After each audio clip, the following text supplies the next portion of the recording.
o uso excessivo de smartphones e a relação com os transtornos mentais. Para começar, eu queria falar um pouquinho o porquê da escolha desse tema.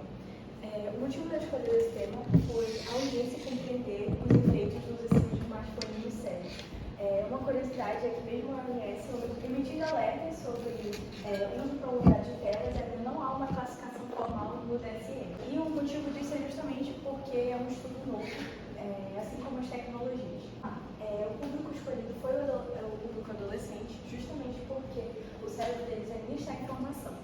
Então, o córtex pré-frontal ainda está em desenvolvimento, junto dele as funções cognitivas, de planejamento, decisões, autocontrole, regulação emocional, tudo isso ainda está em desenvolvimento.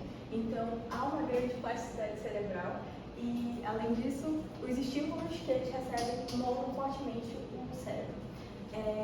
Eles também são os mais precoces a ter acesso aos dispositivos, por isso os torna mais vulneráveis. Eu trouxe aqui alguns prejuízos ao desenvolvimento: isolamento social, a troca das relações reais por virtuais, dificuldades em manter relações ou até mesmo cultivar empatia e comunicação também se tornam dificultadas. Outro impacto é o no sono, que é muito importante para o desenvolvimento. A tela reduz a melatonina, que é o que faz o sono ser reparador. A privação de sono agrava quadros de ansiedade, depressão, irritabilidade, dificuldade de atenção, memória, entre outros fatores. Outro ponto que eu trouxe foi a atenção fragmentada. A troca rápida de estímulos prejudica o foco, gerando fadiga mental. Dificulta a concentração, reduz a tolerância à frustração, persistência, entre outros. Outro ponto é a autopercepção distorcida. Isso está muito ligado às redes sociais. Filtros e idealizações geram uma baixa autoestima devido à comparação, causando assim maior risco do desenvolvimento de transtornos alimentares como anorexia e bulimia.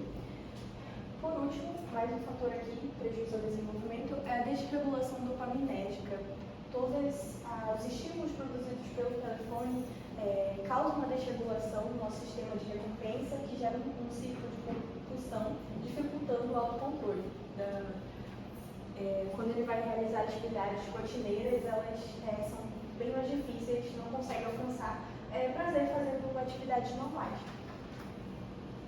E aí eu trouxe aqui um gráfico da aquisição dos aparelhos eletrônicos, e a gente tem aqui, mais ou menos em 2010, a aquisição em massa.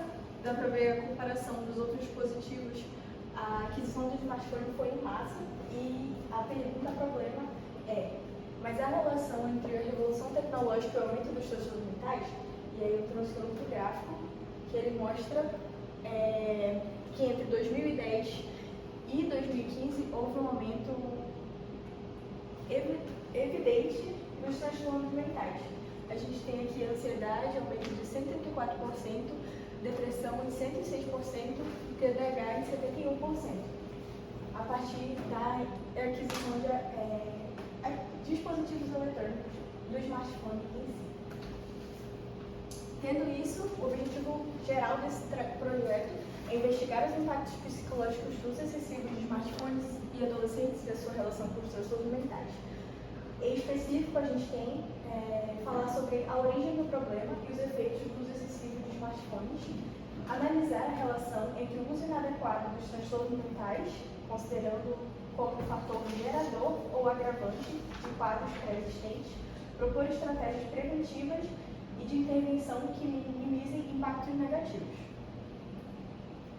Os resultados esperados são entender como o uso exagerado de smartphones afeta o cérebro do adolescente, explicar como o prazer rápido da dopamina pode viciar e mexer com as emoções, descobrir se há associação entre o uso inadequado e o agravante dos transtornos mentais, revelar a relação entre o aumento da ansiedade, depressão, automutilação com o uso intenso de telas, compreender se a tecnologia está causando ou agravando transtornos mentais existentes, perceber quem está mais vulnerável, apontar caminhos de auxílio para adolescentes, famílias, escolas, profissionais da saúde.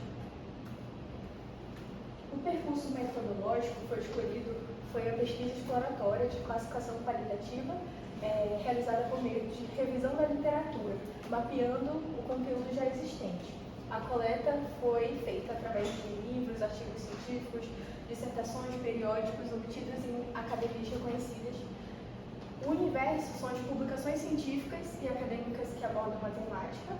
A população-alvo corresponde a adolescentes de 11 a 15 anos e foram respeitados todos os princípios éticos de integridade acadêmica, como a devida citação das fontes utilizadas. A revisão da literatura, eu trouxe alguns dos conteúdos que eu utilizei sobre o desenvolvimento do cérebro adolescente, plasticidade, sensibilidade. Tudo isso está no livro Desenvolvimento Humano, de Blackmore e Scholl. E esse daqui também, que é o artigo científico. A lógica do design dos apoditivos está no livro Máxima Dopamina. O livro A Geração Ansiosa foi um dos que eu mais utilizei durante essa pesquisa. Adolescência como fase crítica, estágio de adesão digital, aumento da depressão, ansiedade, automutilação, isolamento social, tudo isso está nesse livro e nesse artigo científico de Freitas.